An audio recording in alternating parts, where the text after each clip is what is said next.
뉴스공장 경제가정교사 최병현 교수님 나오셨습니다. 안녕하십니까. 네, 안녕하세요. 예. 자, 4월이면은 국가 결산 보고서라는 게 나옵니다. 예. 많은 분들이 관심 없겠지만 이게 작년 돈을 어떻게 썼느냐 결산하는 거죠. 그렇죠. 나라 이제 돈을. 정부가 이제 재정을 쓸 때 예. 예산을 이제 편성을 해가지고 국회 제출을 하죠. 그럼 국회에서 심의를 해가지고 이제 통과되면은 그때 예. 이제 집행을 하게 되죠. 그게 되게 이제 연말에 12월 달에 우리가 예산 통과가지고 막 씨름할 때가 예. 그런 기억인 거고요. 그래서 국회에서 통과되면은 이제 그 예산을 집행할 수가 있죠. 예.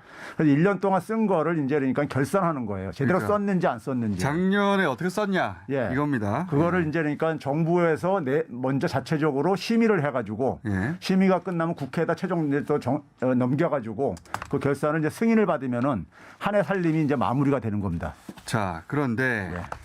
자, 조선일보가 뭐라고 보도했냐. 조중동 다 비슷하게 보도했는데 요즘은 조중까지만 가고 동아일보는 약간씩 문제가 틀리더라고요.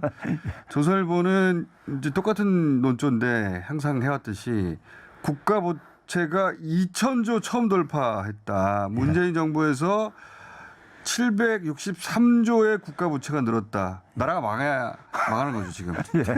조선일보는 항상 나라가 망해야 한다고 하니까 진보 정권에서는. 자, 이 사실관계를 좀 정리해 주십시오. 첫째는 이제 그러니까 좀 왜곡을 하고 있고요. 둘째는 이제 거짓말도 하고 있는데 예. 자, 먼저 예곡을 한 건 뭐냐면요. 이 국가 결산 보고 우리가 평상시에 국가 부채라는 말을 많이 쓰잖아요. 예. 국가가 지고 있는 빚을 얘기할 때요. 예. 그렇죠? 그런데 정부에서 공식적으로는요. 국가 채무라는 용어가 있고 국가 부채라는 용어가 있어요. 두 개가 달라요? 예. 거의 똑같은 그러니까 느낌인데. 일반적으로 평상시에 쓰는 게 국가 채무입니다. 사실은요. 아, 우리가 정확하게는요. 나라빚 할 때는 예, 채무. 국가 채무입니다. 그러니까 국가 이 결산 보고서에 보게 되면 국가 채무도 이렇게 보고를 해놨어요. 그게 이제 보게 되면은 962조 정도 이렇게 보고를 했단 말이에요. 예. 예? 그런데 이거를 2,000조로 구한 거는 거기에 이제 국가 부채라는 것을 국가 부채로 이제 잡은 게 있는데 그러면 이제 국가 부채하고 채무가 뭐가 차이가 나냐면요. 예. 쉽게 제가 예를 들면은 제가 음식점을 경영을 해요. 예. 근데 이제 종업원을 고용을 했어요. 직원을요. 예. 그러면 이제 매달 말일 되게 되면 직원의 월급이 나갈 게 아닙니까? 예. 그러니까 장차 내가 이제 그러니까는 지출해야 될 돈 예. 이런 것들도 부채는 잡힙니다. 그렇죠. 부채는 잡혀요. 어차피 나가야 그러니까 될 채무뿐만 아니라 내가 은행에다가 상환할 그러니까 이자라든가 이런 것들도 이제 채무니까는 예. 그것도 부채 포함되지만은 부채는 장차 내가 지불해야 될 돈도 이것도 포함되는 거예요. 이해했어요. 예. 예. 채무는 쉽게 말하면 은행에서 빌린 돈 같은 거고. 그렇죠. 상환해야 될 저기 부채는 앞으로 쓸 돈까지 다 포함해서. 예. 예. 그런데 이제 국가가 이제 그러니까는 이 소위 말해서 재무 상태를 이제 구성할 때 예. 자산이 있고 자산. 그다음에 예. 부채가 있을 게 아닙니까? 그렇겠죠. 그렇죠? 그러면 이제 이 부채가 아까 얘기했듯이 장차 이제 그러니까 일단 첫 번째 한 왜곡은 우리가 흔히 알고 있는 국가 채무 개념을 마치 국가 부채인 것처럼 그렇죠. 용어를 바꿔가지고 예. 원래 이제 GDP 대비 국가 채무가 뭐 50%네 40%네 했던 거는 다 채무인데 요 부채라는 단어를 들고 와가지고 갑자기 이게 2,000조로 늘어난 것처럼. 그렇죠. 아하. 2,200조를 이렇게 거기서 왜곡이 한번 일어났고. 예. 그다음에 이제 조선일보는 이제 기사를 보게 되면 그렇게 나와요. 젖먹이까지 포함해서 우리나라 국민 1인당으로 보게 되면은 예. 한 4,300만 원의 빚을 지고 있는 거다 국민들이. 예. 이런 식으로 이제 기사를 구성을 하고 있어요. 그 2,000조 나누게 해가지고. 2,200조 나누기 이렇게 해가지고 국민수 해가지고요. 예. 그러면 이제 이게 우리가 국가 채무에도 보게 되면 아까 제가 962조 정도 된다 했잖아요. 예. 지난해 기준으로요. 근데 국민이 상환을 해야 되는 부담을 가지고 있는 것은 그 중에서 610조뿐이 안 돼요. 상환 의무가 있는 것은. 예. 그래서 그거를 국민수로 나누게 되면은 한 1,800만 원 정도밖에 안 되는 거예요. 그런데 그걸 4,300만 원이라고 이제 뻥튀기 한 거죠. 이건 뻥튀한 것이다. 예. 이거 어떻게 이렇게 되는 겁니까? 그러니까 그 2,200조를 가지고 이제 그러니까는 국민수로 나눠 가지고 나눈 거니까. 그게 4,300만 원 정도 나와요. 근데 아까 말씀하신 실제 우리가 상환, 그러니까 통상적으로 은행 빚은 상환해야 되는 거니까 그렇게 상환해야 될 빚의 성격으로 분류하자면 610조다. 그러니까 국가가 채무가 이제 962조 정도 되는데 그 중에서 정부가 그러니까 그것을 상환할 수 있는 수단을 가지고 있는 채무가 있고요. 그다음에 국민들한테 세금 같은 걸 걷어가지고 상환을 해야 되는 게 있는데 후자가 그러니까 이제 그게 소위 적자성 채무를 하는데 그게 한 610조 정도 된다 이거예요. 세금으로 결국은 상환할. 예. 그러니까 그게 국민 부담이 돼야 되는 거죠. 그걸로 따지자면. 보게 되면 한 1,180만 원뿐이 안 된다 이거예요. 그러니까 그걸 한 4배 정도 뻥튀기 한 거죠. 그러니까요. 뻥튀기 한 것이고. 예. 그다음에 이제 보게 되면은 문재인 정부에서 5년간 763조 늘었다 그랬잖아요. 예. 부채가요. 예. 그런데 아까 얘기했듯이 자산이 있고 부채가 있단 말이에요. 그렇죠. 근데 박근혜 정부 때는 4년이고 예. 문재인 정부는 5년인데 예. 예를 들어서 제가 이제 계산을 해봤어요.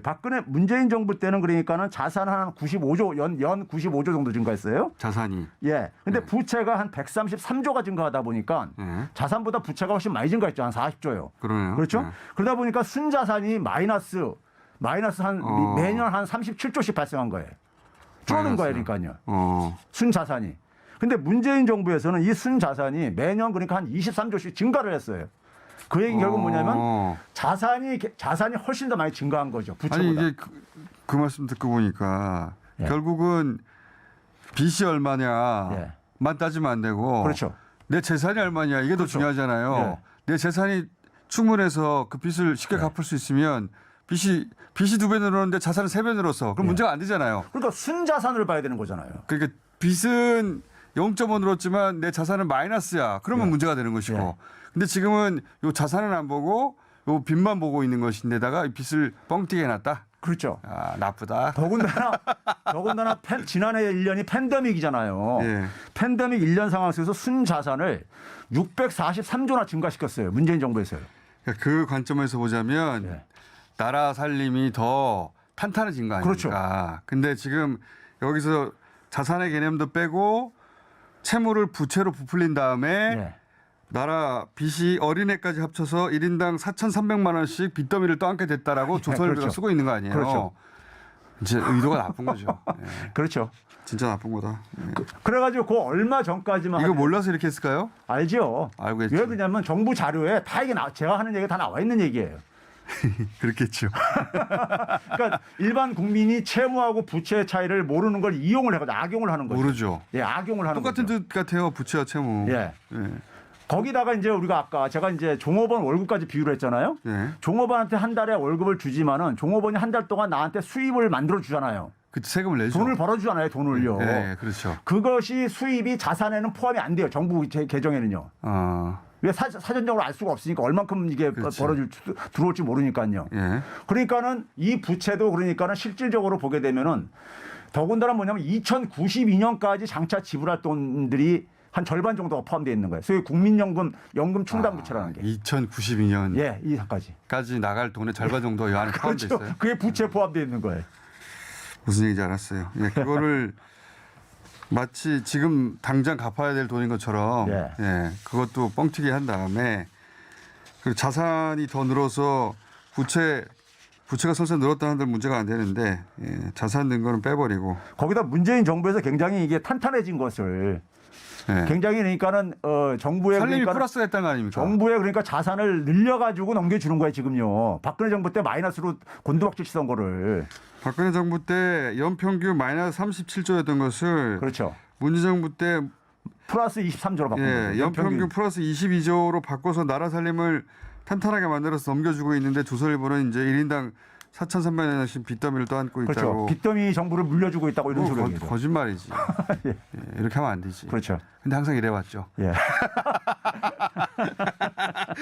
항상 이래왔고 이런 기사가 나면 뉴스공장에서 팩트체크를 했죠. 그러면서 경제기자들이 그런 거예요. 펑펑 쓰더니 국가부채가 2,200조가 됐다. 그래서 실질적으로도 보게 되면은 재정을 쓴 것도요. 폭증, 펑펑. 그렇죠. 이게 이제 경제지들이 다 이렇게 썼어요. 보수지들하고. 그렇죠. 이게 지금 뭐 그 모든 신문이 이렇게 도배를 해요. 참, 마지막까지 이러네요. 자, 오늘 여기까지 하겠습니다. 최백은 교수였습니다. 네, 감사합니다.